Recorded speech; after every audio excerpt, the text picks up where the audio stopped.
Зохиолч Б. Наранзуул намайг битгий гомдоо 3 дугаар хэсэг. Гэрийн эзэн Батбаярын найз Уугана гэдэг залуу их сургуулаа хайсан хуваарай ажил хийдэг гэж өөрийгөө танилцуулсан ганган нүрэмгийн залуу байв.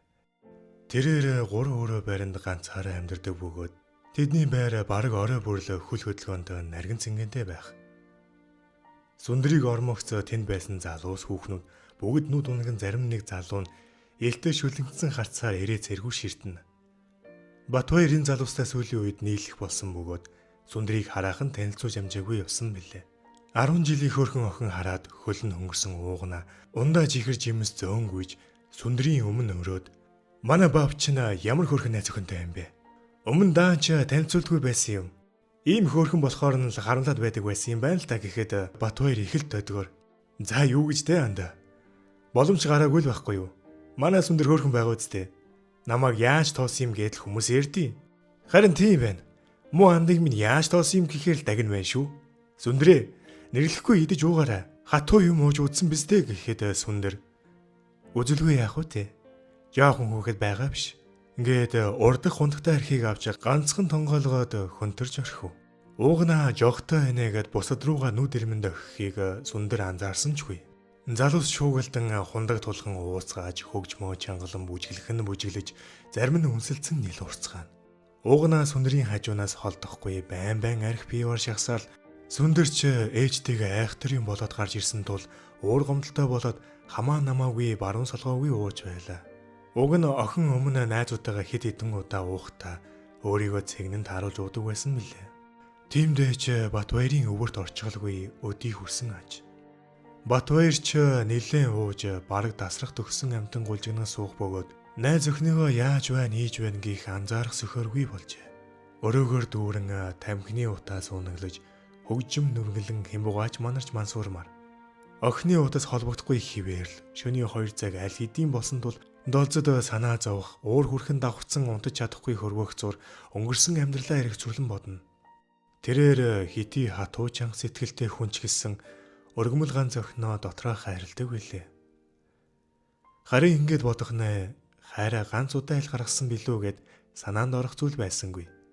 Үргэлжил загнаж зандчин өглөж яншиж байснаас ганц удаа тэрвэрч үнсээд хайртай шүү гэж хийж байгаагүйгээ долцод сая л анзаарв. Амьдралын нухчаанд хөл алдан сөхөрж бүх хайраа өгсөн тэрэл хүндээ хөөгдөж туугдан гудамжинд хоцорсон тэр өдрөөс хойш долцод огт инээгээгүй билээ. Залингийн зээл авч ганц гэр худалдаж аваад айлын хашаанд гэрээ барьж сар бүр төлбөр өгч амьдрах хугацаанд хоолтой хоолгүй олон ч өдөр уйлж хонсон. Багшийн цалин гэж шалихгүй хідэн төгрөгийн ихэнх нь зээлэнд яваад үлдсэн хідэн төгрөгнөөс хашааны түрээс тогны мөнгө гэдэл бас тал нь яваад өгнө. Гэтэс цовтайгаар олон ч орой голоо зогоодог байсан. Бүтэн 5 жилийн турш өөртөө шинэ гутал хувцаж авч чадахгүй багаар нь ч болтугай мөнгөө хураасаар өөрийн гисэн газар хашаатай болж сая нэг санаа амарч билээ. Баян цадгалан явах үедээ авч байсан хэдэн ээжийн хослол түүпэл энэ тэрнэл хэдэн жил аминд орж нүур тахлан хүн амьтны нүдэнд ааштай ганган авгаа хിവэрэ харагддаг байлаа. Долзод дэндүү шазруун ихэмсэг зандаа болоод нөхрөөсөө ганц төөрг нэхэж хэрүүл хийж явсангүй. Түүндээж харамсдаггүй билээ. Дэндүү тансаг амьдралаасаа гинэт ядуугийн туул шилжиж өмнө ярван шижилдэг байсан юмаа идэж гэр хорооллын шавхаатай гудмаар хөлөө зузтал алхаж сурсан тэр цаг хугацаал долцдыг ийм хатуу чанга энерги сэтгэлгүй болгосон бизээ. Батбаяр нойлын өрөөрөө гуйж дайван очоод сүүл тураа онож ядан хөнгөрж байтал Уугана орж ирээд шууд угаалтуурлуугаа сархисураа. Хей баав, өгшөө гайгүй юу? Дасрах гээд байна уу үгүй юу? Гайгүй. Гэхдээ нилээ муудаж байна шүү анда. Энэ сүндэртэй чи хизээнээс өрхөж байгаа анда. Тэр юу илээ? 2 сар л болж байгаа юм байна штэ. Өө, удаагүй юм байна штэ. Од тоолож чадсан уу өгшөө? За тэрэн дээр бол заадах чинь чанга штэ. Хэдэн удаа оролдоод шал дэмий хийхгүй картон татуулаад өнгөрсөн. Заавал гэрлэж сууж байж онгоноо өвнөгөө солиороод. Чаавас ир хүнч болдоо. 2 сар уулж байж тэнгэр харуулчихгүй заяагүй юм бэ. За яах вэ? Нэг л сайхан нартай өдөр орд харуулж обоо маажуулнаа л гिचгсэн байгаа. Ман чинь өнөө шинэ охин насыг нь үдчих юм уу? Андын гүйцээгүйгүй үйлсийг үнэн ч нөхрийн журмаар гүйцэе л та. Чи барахгүй анда. Цаадах чинь яаж ч уусан дасрна гэж гонжинжо. Далжитлаа алгадуулаад дуусна гэж мэд. Барчхуул чи яах юм? Хоёулаа сансандаа барьчихуу өгшөө. Болж байна. Манд нь бавуулаагүй юм чинь чамд бол нөөр штэ. Чи харин дараа нь сансан юм дээр гонжроод байва. За, ир хүн ярьсандаа штэ анда. За тэгвэл тохирлоо шүү. Чи харин маргааш өнгө охиноо алдсандаа харамсаад уйлаад байва. Ир хүн уйлдгүй юм анда. Хоёр залуу ийн ярилцаад нойлын өрөөнөөс гарч хөгжим нүргэлсэн том өрөөг зүглэлээ.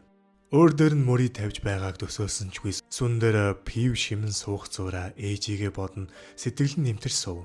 Одоо ингээд л гэртээ хайрчмаар байвч ээжийнхээ улаан нүүрэн дундуур ороолгоод хажигснаа бодохоор л зүрх нь үхэн өөрөө л эхэлсэн шүү дээ. Ер нь намайг ганц удаа магтаж ганц удаа үнссэн билүү? Дандаа л загнаж зоддог тийм ээж гэж ер нь байсан юм уу?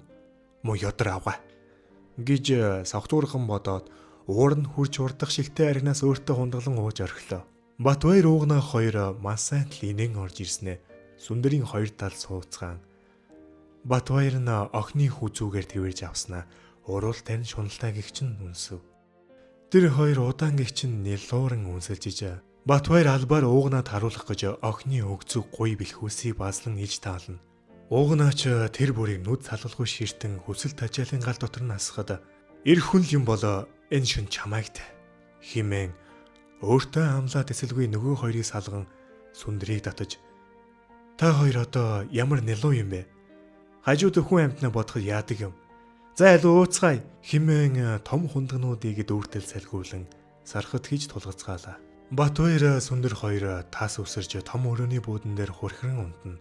Бусад залуусч дасархан дасарж энэ тэндгүй таран унтацгааж. Уугнаа муу санаачлан баг уусан тул ганцаар шахуу ирүүлсэн бөгөөд Батбаярыг налан унтаж буй сүндрийг эвтэйхэн өргөж тэврээд унтлагын өрөөлөө орж хаалгаад өгжөв.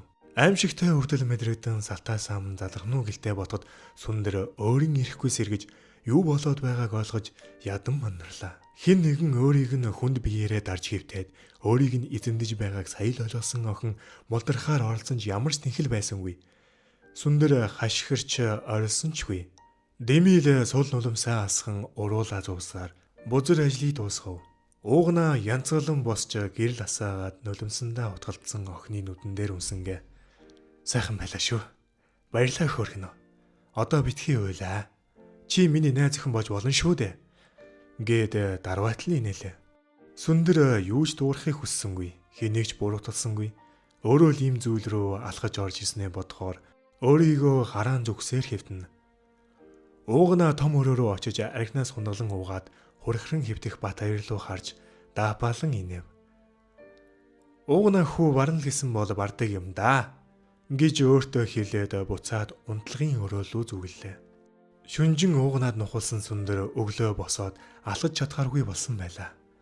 Батбаяр унтлагын өрөөнд орж ирээд юу ч болсон шинжгүй түүнийг тэрэн үнсгэн гайхмаар. За манайхаа шараа тайлнаа. Гиссэр уугнаа гаднаас 2 тор дүүрийн барьсаар орж ирэв. Шартсан залуус ч уухаан тас авчирсан архинаас хундаглан тулгацгааж дахиад л наргаан цингээ эхэллээ.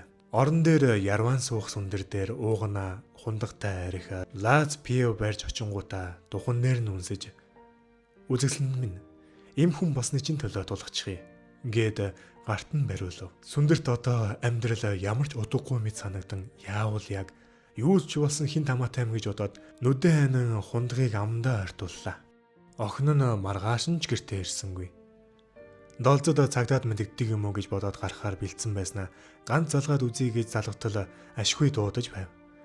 Удтал дуудсны эцэст сүндэр уцаа ав. Яах гэ залгаад байгаа юм бэ? Чи хаач чуан? Хүний санаа зовоогоод хаашаа янзын хүүхэд вэ чи? Хурдан гэртээ ир. Би очихгүй наад гэрт чинь. Та хизээ нэг надад санаа зовдөг болчихов. За миний охин. Ээжтэй хүрээд ирдэх үү? Ээжигээ уучлаарай. Гууж байна миний охин. Хүрээд ирэлдэ гэд уйлав. Заац. Бидхий байн залгаад байгаарай. Би очно. Долзод нулимсай арчин санаа нь баг чатугаа тавьчиж орон дээрээ суулаа.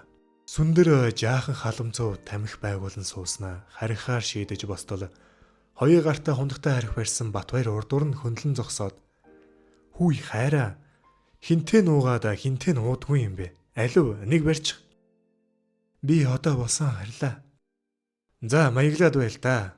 Өнөөдөр хайртайгаа жаргаж хонно бидтэй. Урд шөнө хайрна тасарчихсан байна лээ. Чадахгүй Батбаяраа. Би хармаар байна. Алив хол.